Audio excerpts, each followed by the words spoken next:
One day, you're going to look around and you're going to realize that everybody loves you, but nobody likes you.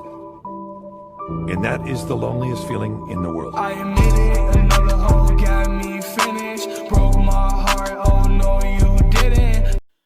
Oh, what a game. Now, before we get into this, I do have to say a few things. Tomorrow is probably one of the biggest days for the channel, the biggest days for the entire hockey community in general, one of the biggest days for the world, for the entire sports realm. Because if Tampa Bay wins tomorrow, the NHL will have completed one of the greatest things in in sports history. All of sports. From the dawn of time to now. The NHL will probably be one of the first leagues, not saying that the NFL or the MLB or the NBA will fail. The NBA is pretty close, actually, to becoming the second team to be able to do this. But they've had positive COVID tests, so that doesn't factor into this. The NHL will be the first league ever to complete nearly 200 games without any positive COVID tests. Where you had those outbreaks towards the beginning. In the beginning, we saw that with St. Louis and Tampa especially. But we haven't seen anything since. There has been, ever since the teams entered the bubble on July 26th, which tomorrow will mark 2 months since then, there has been absolutely zero COVID tests related to the NHL. Zero. And again, if Tampa Bay wins tomorrow, they will be the first team ever to complete an entire playoffs, let alone pretty much an entire season. The NBA may become the second one unless if something happens to them, which I doubt it because they're nearly in the finals. And they will actually be the first team. They actually be the first league to not have any positive COVID tests. All the leagues from now on, until this COVID pandemic is over, all the leagues from now on should and most likely will relate their seasons or playoffs off of the NHL. The bubble works, people. The bubble works. So for all the haters out there, the bubble 100% works. And you can't say anything that it doesn't, because it obviously does, because we are only one game away, or 3 games max from making one of the greatest moments. So you can't tell me that the bubble doesn't work or that you hate on the NHL, because they have accomplished what I'm sure almost everyone thought was the impossible. I thought that, I was seeing the MLB, because the MLB started before the NHL. I was seeing the MLB, the NBA, all these other sports, they were struggling. They were getting COVID tests. And I was thinking to myself, the NHL is probably going to turn out to be the same. Did that happen? No. So, can't say anything anymore. And tomorrow there will be probably a much more bigger speech about this. And it'll probably be put into its own separate video if the Lightning win tomorrow. Also, tomorrow I am live streaming it. I am live streaming game number 5. I decided this on Saturday. I was thinking to myself, if Dallas wins tonight, I was thinking to myself, if Dallas wins, then I guess, and we'll have a game 6 stream, but I won't stream that at all. If Tampa won, that would put probably the ratings up for this stream through the roof. So I'm very hyped for tomorrow. Anyways, let's get into the game review. So, Game 4 scoring sheet. Stamkos is out. No changes for Dallas. Verhaeghe comes in for Tampa, and in replace of Stamkos. And here we go. First period. Dickinson heads to the locker room after a blocked shot. He returns. Dickinson's known to be like that. He's known to just come back right away. Dallas gets their first shot at 7:17. 7 minutes and 17 seconds into the game. So it took him 7 minutes to get a shot. But that was a goal. John Klingberg scored with no assists to make it 1-0 Dallas. Great goal, great shot, and 1-0. Dallas then gets a penalty. Alexiak gets a hooking penalty that's killed off. That would not be the only penalty that Alexiak makes in this game.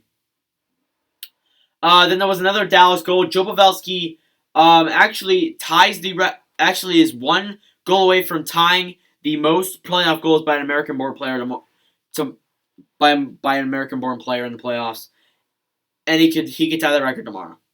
He could maybe tie the record tomorrow. The assists were Ben and Radulov. It's 2-0 Dallas. And I was like, okay. And at the time, 2 goals on 3 shots. In the first period, 2 goals and 3 shots. Now, granted, that definitely changes. That changed it. That changed. I can't talk tonight apparently, but undoubtedly, that's insane. Tampa's playing good defense, but Vasilevsky clearly at the time wasn't. Then Tampa scores with just like 34 seconds left or something. Braden Point scores off of Palat and Shattenkirk. Great breakaway, great deke on Khudobin. I was thinking to myself, I'm like, oh boy, here we go. Yeah, this was a great goal by Braden Point, and it's 2-1 heading into the second period. And I was like, okay, so Tampa has history of coming back. We'll see what happens. Dallas got a penalty. Jamie Alexiak gets a penalty for tripping. Guess what that turned into? Another Braden Point goal. So Braden Point scores with Killorn and Kucherov getting the assists. Mind you, it was a bat-in goal. The puck went up. Point hit it with his stick. It went into the net, and it was a goal. The Tampa Bay tied it at 2. And now that's arguably a tough goal to let in for Dallas. And I'm thinking to myself, oh boy, is this going to be a comeback blown by Dallas, which is something they'd like to do, which is something they've done. Opposite. They've blown other comebacks, especially with Colorado, especially with Calgary, even with Vegas too at one point. So they like to come back, but as they were getting their Uno reverse thrown at them. A hinge shot was saved by Vasilevsky. The puck barely missed. It bounced off Vasilevsky's shoulder and went to the corner. I was thinking to myself, I'm like, oh god. And then not long after that, Hintz flies into the wall after a play with Tyler Johnson. He headed off to the locker room. Now I don't know if he came back. I don't think he came back. They did mention that that definitely should have been a penalty. The way with what happened to Tyler Johnson and him, that definitely should have been a penalty. You can't tell me it wasn't. Even if you're a Landing fan, you have to agree that was a penalty because yes, he did. It's a brutal play. You can't really exactly blame Johnson for it either. So there you go. There was a goal that nearly happened off of Sorelli deflection. Now Shattenkirk shot the puck. Sorelli deflected it. It went to Khudobin. Khudobin luckily saved it, and then it just went to the corner. And I was thinking to myself, oh my god, if they scored there, I probably would have cried because that would have been so disappointing. There was a Dallas goal. After that, Dallas scored. Corey Perry and Sagan. Corey Perry got the goal, and Sagan and Yamark got the assist. Great pass by Yamark to Sagan off to Perry. That's a tough goal to let in though by Vasilevsky. I gotta admit that. If you saw the goal, the puck that Sagan originally shot went through Vasilevsky's legs, and then Perry was just right there. Vasilevsky was on the side of the net. Sagan shot the puck through his legs. Perry was right there, and he put that puck in. And I was like, oh boy, that's really tough. That's tough for Vasilevsky. But didn't really matter. Tampa got a penalty. Eric Chernak got a holding penalty that was killed off, but Tampa tied it. At the end of the At the end of the second period, Yanni Gourde tied up the game with Kucherov and Sergachev getting the assists.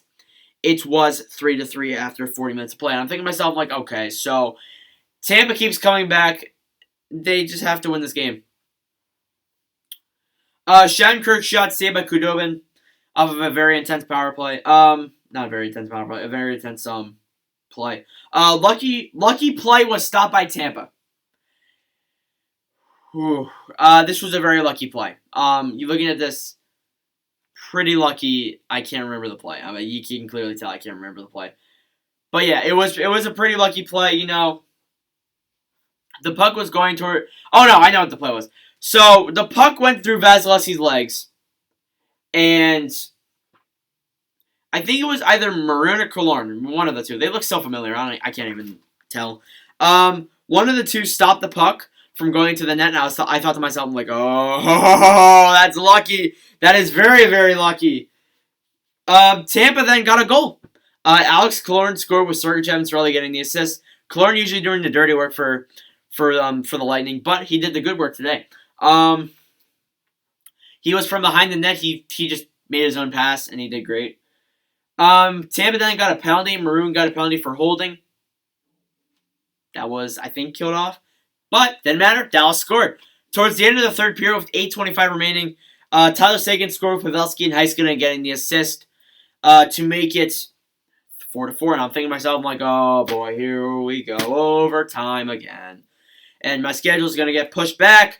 Wonderful. Yeah, that's what happened. In overtime, Tampa got a penalty. Mikhail Sergachev for holding. It was killed off. I was thinking to myself, I'm like, oh god, if Dallas wins here, it's going to be pretty intense. Game 5. That was not the case. There was another Dallas penalty. Jamie Benn got a penalty for tripping. And that didn't work out so well. Tampa scored then. Shattenkirk, sorry. With assisted by Maroon and Hedman. And Tampa is up 3-1. That's a tough goal to let in. I'm sure Ben's probably like sick to his stomach right now because that could have been the play that screwed his team over. Final score 5-4 Tampa. In overtime, these teams are pretty familiar with overtime. You know, they've been through it a lot. 3 stars of the game. Alex Killorn was at number 1. Shattenkirk was at number 2, and Pavelski was at number 3. Statistics: Tampa shots 35-30 in favor of Tampa. 3 and 4 with the power plays for Tampa. 0-3 was the power play for Dallas. The hits were 57-49 in favor of Tampa. Physical game as always. That's been pretty common throughout a lot of this series. And Tampa's 1 win away. That's surprising. Tampa is only 1 win away from the Stanley Cup. You know, I never thought in my third season I would be seeing one of my top 3 favorite teams winning the Stanley Cup. I knew the Flyers. I had hope in the Flyers for winning it because they were the highest team ranked, and then that went to crap. The Coyotes, I knew they just lucked out and made it to the first round, so I had them out in the first round anyways. And Tampa, I had them going on in the third round to Philadelphia, ripping the chat for me. But that didn't happen. They're one win away from the Stanley Cup, and that means Steven Stamkos, Nikita Kucherov, Andrei Vasilevsky, Tyler Johnson, Victor Hedman, Andre Palat, and many other players are going to get their chance at a Stanley Cup. So yeah, if you enjoyed this video, please like the subscribe button. Tampa is just 16 years after winning their cup in 2004 with John Tortorella and a bunch of other players on their team that were pretty much Hall of Famers, Martin St. Louis being one of them. And it could be their second Stanley Cup in franchise history. So yeah, thank you so much for Scott's support. And we're trying to get to 500 subscribers by the end of the year. Pretty slow day subscriber-wise, but that's all good because, 2 weeks ago we hit 400, and I'm glad to be at nearly 450 already. So yeah, thanks for the constant support, and I'll see you guys in the next video.